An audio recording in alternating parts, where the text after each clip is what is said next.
Good morning दोस्तों, नमस्कार, प्रणाम। मैं जितेंद्र तिवारी आपका स्वागत करता हूं अपने YouTube channel Jitendra Tiwari official और फेसबुक पे जितेंद्र तिवारी में।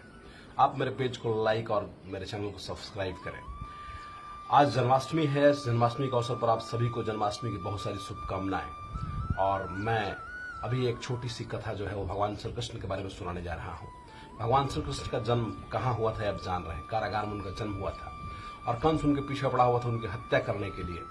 वो किस किस तरह से आपका माँ यशोदा के पास आते हैं, उनको लाया जाता है और उनका नामकरण संस्कार करना था। उनका नामकरण संस्कार करने के लिए एक ऋषि, गर्ग ऋषि को बुलाया जाता है और उनका जो नामकरण संस्कार हुआ बहुत ही साधारण तरीके से हुआ, बिल्कुल धूमधाम से नहीं हुआ, क्योंकि भय था कि अगर कंस जान जाएगा तो वो कुछ भी कर सकता है भगवान के साथ।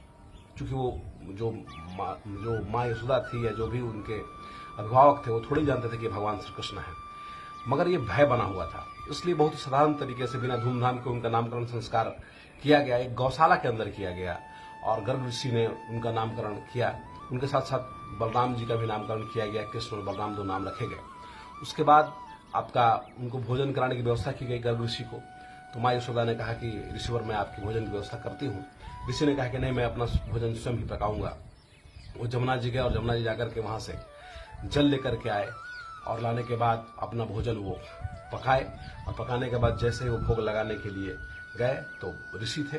चूंकि हमारे भारतीय संस्कार में ये भी है कि हम जब भी भोजन करते हैं उसके पहले अपने भगवान को समर्पित करते हैं। तो उन्होंने आंख बंद करके और ये आपका एक मंत्र उच्चारण किया कि तुद्यम वस्तु गोविंदाय समर्प्यामि।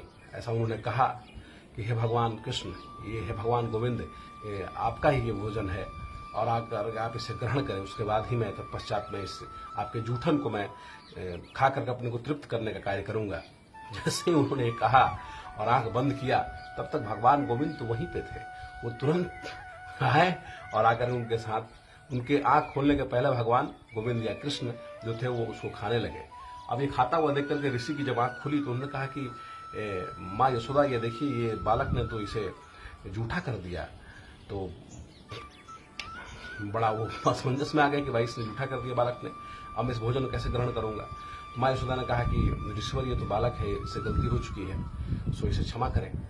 तो फिर वो बोले नहीं, कोई बात नहीं, मैं जाता हूँ फिर से जो है कि मैं भोजन पका लेता हूँ। फिर से मैं जा रहा हूँ और जाकर के आपका जमुना जी से जल लाता हूँ और फिर मैं भोजन को तैयार करता हूँ और इस बार मैं इस बालक को पकड़ कर रखूंगी।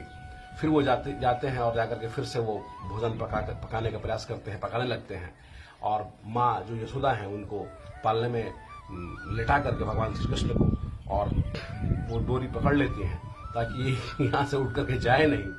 तो अब इस दरमियान भोजन पक गया, फिर वो बैठे खाने के लिए। तो फिर उन्होंने वही जिस तरह से मंत्र उच्चारण किया था, तुद्यम वस्तु गोविंदाय समर्प्यामि कह रहे थे। तब तक भगवान श्री कृष्ण जो है वो तो पालने में थे, मगर अपनी माँ के आंखों के ऊपर उन्होंने माया बिठा दिया और माँ यशोदा को नींद लग गया और वहां से छरक करके निकल करके आए।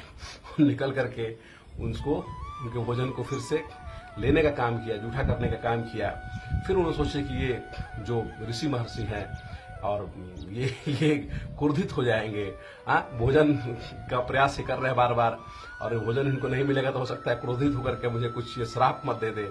इसलिए भगवान जो है वो जैसे ही जूठा कर लिया भगवान ने और जैसे ही ऋषि गर्ग की आंख खुली उसके पहले वो अपने बिल्कुल चतुर्भुज अवस्था में शंख, पदम और गदा और चक्र लेकर के वो प्रकट हो गए। और गर्ग ऋषि की नजर उन पर पड़ी तो गर्ग ऋषि बिल्कुल अचंभित हो गए। बोले, हे नारायण, मैं नहीं जानता था कि आप इस बालक के स्वरूप में आप ही हैं। मुझसे बहुत बड़ी गलती हो गई कि मैंने उस समय आपको पहचान नहीं पाया। और वो धन्य हो गए गर्ग ऋषि। तो इस तरह की लीलाएं जो है हमारे श्री कृष्ण करते रहे हैं। और फिर वो पालने में चले गए और पालने में जाने के बाद एक पैर से धक्का दिया पालना को, तो माँ यशोदा का नींद टूटा। और फिर माँ यशोदा ने ऋषिवर से पूछा कि ऋषिवर, आपने भोजन कर लिया, इस बार हमारा कान्हा है, कृष्णा ने तो जूठा तो नहीं किया। वो बोले कि नहीं। उनको मन में आया, वो बताया कि ये तो स्वयं पर ब्रह्म परमेश्वर है, ये तो भगवान विष्णु का अवतार है, ये कृष्ण है, कृष्ण है वो भगवान विष्णु का अवतार है। मगर उसके पहले वो उन्होंने माया का जाल उनके मस्तिष्क पे बिछा करके सब कुछ विस्मृत करवा दिया, वो नहीं बता पाए। तो इस प्रकार की लीलाएं हमारे भगवान श्री कृष्ण करते रहे हैं। यही एक लघु कथा थी जो मैं आपके साथ शेयर करना चाहता था। जय श्री कृष्ण, जय श्री राधे।